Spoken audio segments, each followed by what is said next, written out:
ground shook before I even heard the sound, and I knew something had gone wrong on the ridge above my shelter. I grabbed my knife, the only weapon I had left after 3 years stranded on Vashka Prime, and climbed toward the noise with my heart hammering against my ribs. Smoke rose from the treeline. Somewhere beyond it, a pack was dying, and I was about to find out why. My name is Daniel Ashford, and before my ship broke apart in the atmosphere of this world, I was just a supply engineer heading to a border colony. Now, I was the only human most of this planet had ever seen, hiding in the wilds of a world ruled by the craven, a species of wolf-like hunters who measured worth in blood and strength. I reached the top of the ridge and froze. Below me lay the remains of a pack den torn open, bodies scattered across the frost-covered grass. I had seen packs fight before from a distance, but never like this. This was not a battle. This was a slaughter, the kind craven law allowed when one alpha wanted another alpha's territory and everything that came with it. I almost turned back.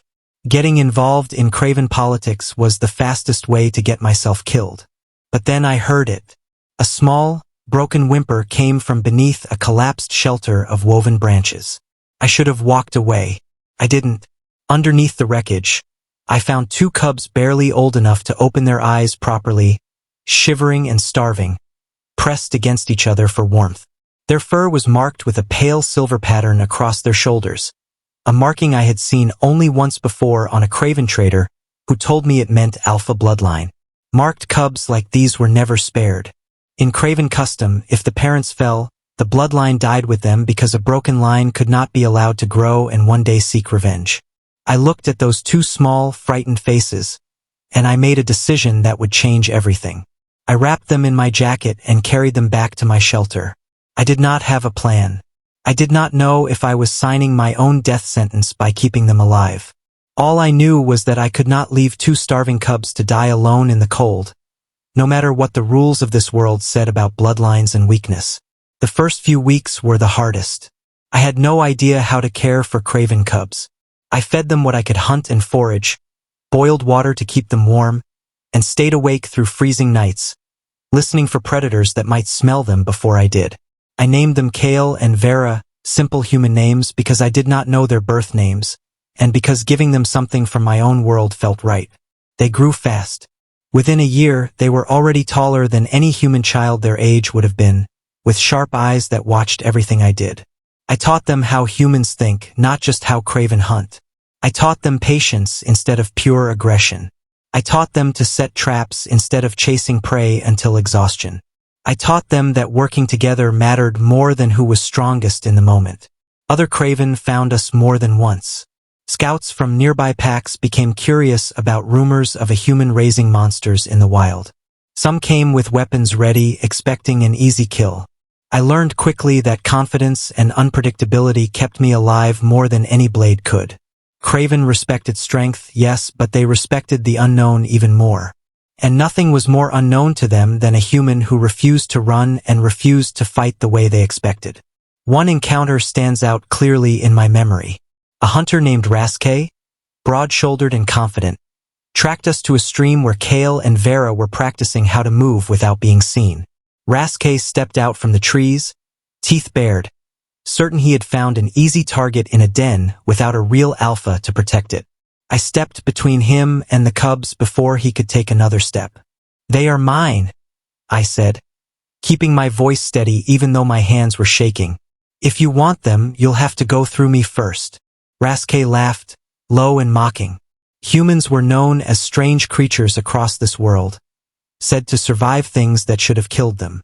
He had probably heard the stories and dismissed them as nonsense. I did not fight him with strength because I had none to match his. Instead, I used the terrain. I led him into a section of loose rock near the stream bank and let his own weight and momentum do what my muscles could not. He slipped and lost his footing.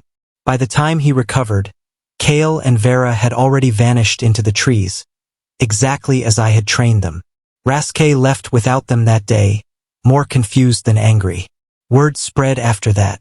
The human who raised marked cubs was not an easy target. He was something else entirely. Years passed like that, quiet seasons filled with small victories and constant vigilance. Kale grew into a hunter with instincts sharper than any pack member I had ever seen, but paired with something rare among the craven: patience. Vera grew just as strong, but with a mind for strategy that made her dangerous in ways claws alone never could.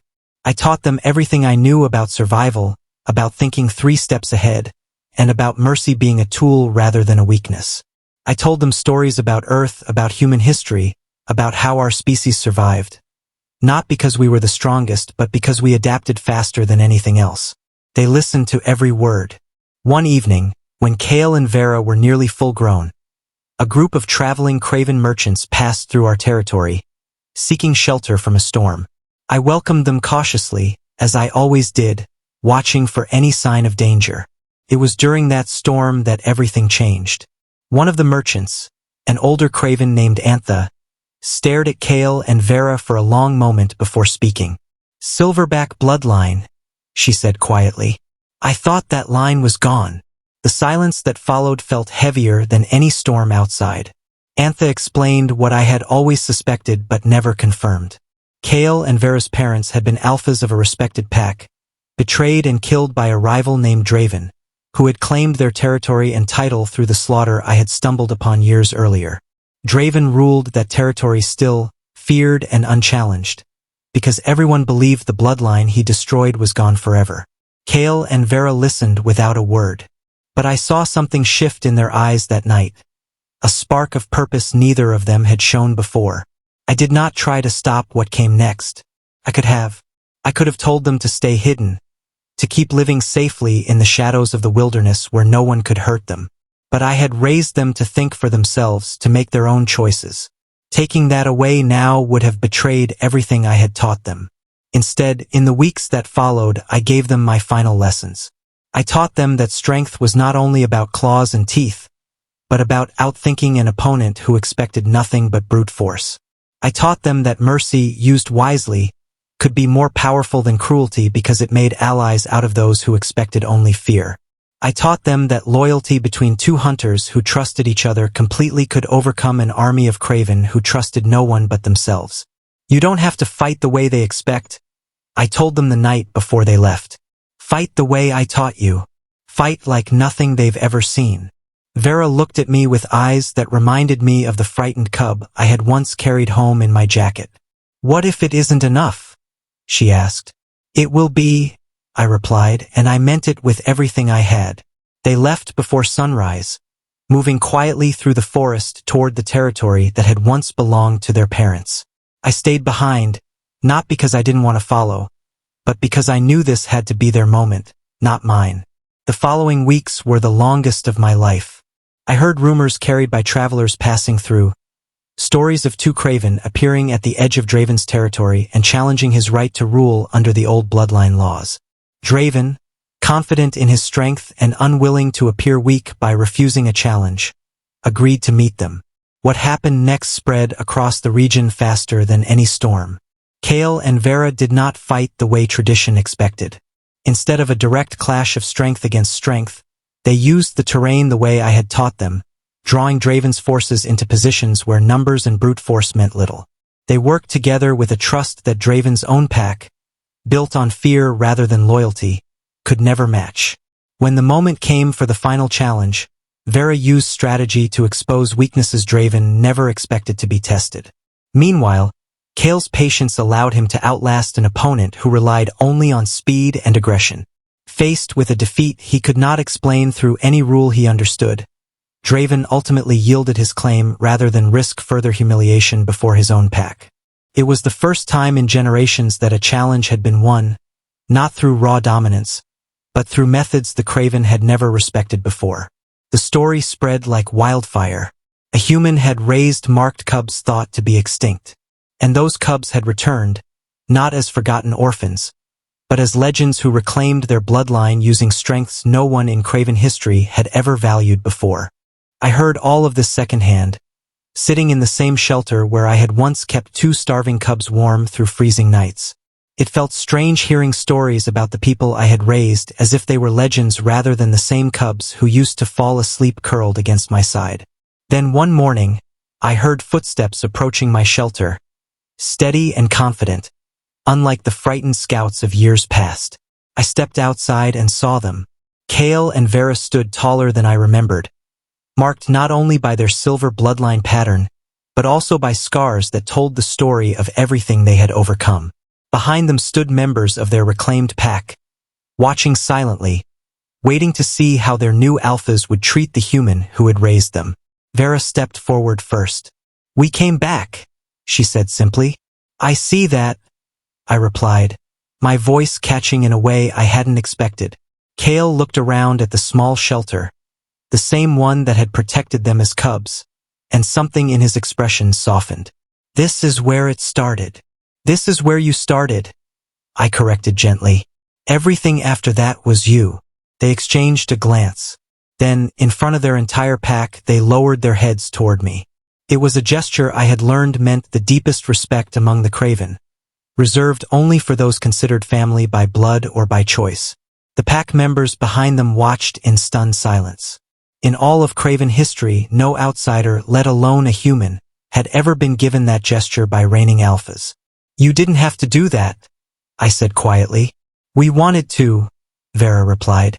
"Everything we became because you refused to let us die when the rules said we should have." Word of that moment spread even faster than the story of their victory. Across Craven territories, old ideas about strength and weakness slowly began to change. Packs that had once dismissed patience and strategy as unworthy traits began to see them as tools capable of winning battles that brute force alone never could. Human customs, once viewed as foreign and strange, slowly earned quiet respect among those willing to look beyond old traditions. I never became a legend myself. I never wanted to be one. But I became something else entirely. Something the Craven had no word for until Kale and Vera gave them one. Family.